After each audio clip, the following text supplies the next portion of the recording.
In regards to what's been happening this weekend, I've been getting a lot of questions. And before we get into Old Norse law into modern day, I'd like to share with you a reminder I often give myself.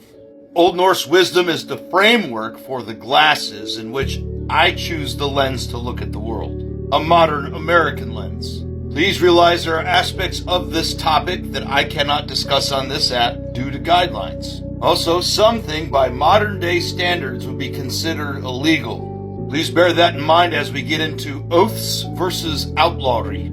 I've been processing this all weekend. Forgive my delay. I researched and contemplated what was considered a serious crime. What was lesser versus greater outlawry? What were serious crimes to the ancestors and what were the worst?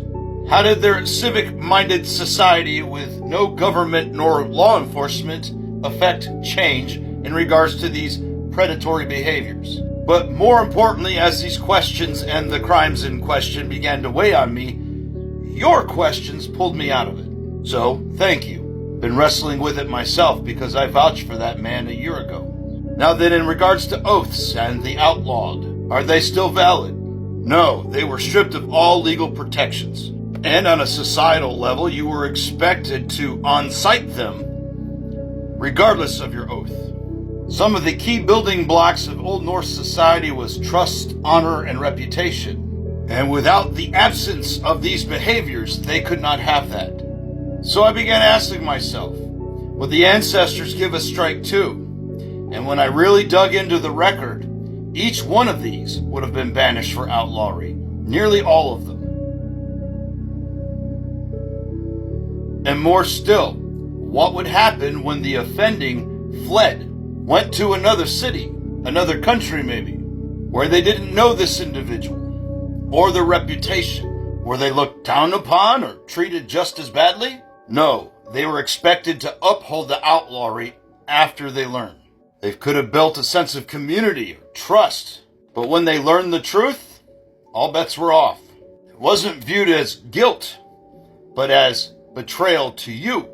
And it was a societal expectation that you maintain their banishment, the custom of outlawry. Some saga are based around outlawry. Eric the Red, for example, discovered Greenland because of his outlawry, and how significant of an action you need to do to make amends for it, and that it is possible, but it needs to be a benefit to all society. He founded Greenland, for example. Grettir Saga is heavily about outlawry as well. One of the main themes would be viewing it as an unjust outlawry, or being framed by modern explanation. They didn't have black and whites like these. They didn't hide behind politics. They didn't hide behind religion. They didn't hide behind he said, she said. Your actions speak for you, and volumes.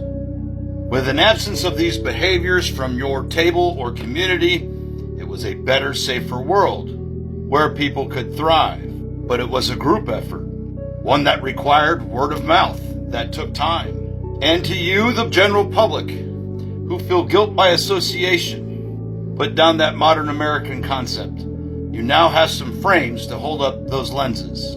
But it's up to you to say, not at my table, not around my tribe, not around my friends, my family, nor my community. And in my opinion, when looking at this online, this is the modern equivalent. Off the app, we have to defer to the police and the so-called justice system that allows an individual like this to roam free. Because by the American standard, we're just as bad as him if we disregard the law. Or as it says in Njol's saga, with law, these lands will be built up, but with lawlessness, waste. Old custom and law are the framework and the lenses.